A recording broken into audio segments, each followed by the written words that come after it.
கழக மீனவரணி செயலாளர் சகோதரர் ஜோசப் ஸ்டாலினும் என்கிட்ட சில கோரிக்கைகளை சொன்னார். அதன் அடிப்படையில் சில புதிய வாக்குறுதிகளையும் மீனவர்கள் நிறைந்த குமரி மாவட்டத்திலிருந்து உங்களுக்கு நான் வழங்குகிறேன்.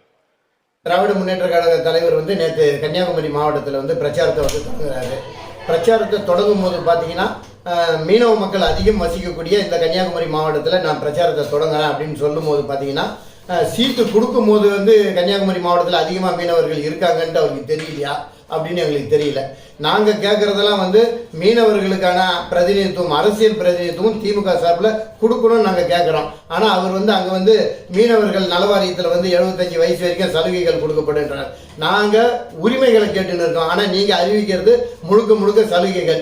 ஏஜே ஸ்டாலின் கோரிக்கை வச்சார்னு சொல்ல முடிகிற திமுக தலைவர் ஸ்டாலின் அவருக்கு ஒரு சீட்டு வழங்கணும் அப்படின்ற ஒரு விஷயத்தை ஏன் இப்போ சீட்டு கொடுக்கும்போது தோணலன்னு தெரியல. அதே போல் நாகப்பட்டினத்தில் 2 பேர் மிக சிறப்பாக திமுக பணியாற்றின்னு இருக்காங்க. அவர் கௌதமன் அவர்களாக இருந்தாலும் சரி, மனோகரன் அவர்களா, யாராவது ஒருத்தருக்காவது நீங்கள் அந்த பகுதிகளில் கொடுத்துருக்கலாம். இப்படி யாருக்குமே கொடுக்காம அப்பா ஒரு பக்கம் கன்னியாகுமரியிலையும் புள்ள ஒரு பக்கம் ராமநாதபுரத்திலையும் மீனவர்கள் வாக்குகளை எடுக்கணும்னு நினைக்கிறீங்களா? எங்களுக்கான சீட்டை நீங்கள் ஏன் கொடுக்கலன்றதை இந்த தேர்தலில் நீங்கள் பதில் சொல்லியே ஆகணும்.